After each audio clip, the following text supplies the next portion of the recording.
Hello, আসসালামু আলাইকুম বন্ধুরা, সবাই কেমন আছো? আল্লাহর রহমতে আমরা ভালো আছি। আমি তোমাদের মাঝে আজকে ছোট্ট একটা গল্প বলবো, যা বাস্তব কথা। বিয়ের আগে প্রত্যেকটা মানুষের জীবনে প্রেম আসে, তবে আমি বলবো প্রেম আসে সেটা ঠিক আছে, প্রেম করো, জীবনে কখনো বিয়ে করো না। কারণ প্রেম করার পরে যদি একা সিদ্ধান্তে তুমি বিয়ে করতে যাও, বিয়ে করো, না পাবে স্বামীর কাছে সুখ, না পাবে শ্বশুর শাশুড়ির কাছে, আর দ্বিতীয় স্বামী তো হবে ননদী।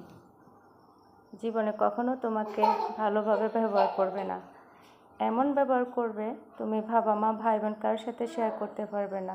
এমন একটা পর্যায়ে যাবে যা সইতে না পেরে তুমি কঠিন সিদ্ধান্তে যাবে, কিন্তু সেই সিদ্ধান্ত তোমার সংসারে ভালো হবে না। স্বামী হয়ে যাবে বোবা, আর দ্বিতীয় স্বামী হয়ে দাঁড়াবে ননদ।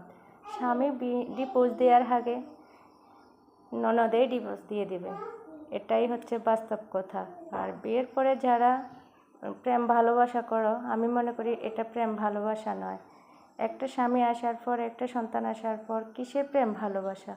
যে মেয়েরা বিয়ের পরে প্রেম করে পালিয়ে যাও, তখন ওই লজ্জাটা না করে বিয়ের আগেই তুমি পালিয়ে যাও। একটা সংসার কখনোই নষ্ট করো না। আমার কথাগুলো শুনে সবার কাছে কেমন লাগতেছে তা জানি না, কিন্তু এই কথাগুলো আমার মনের থেকে আসে।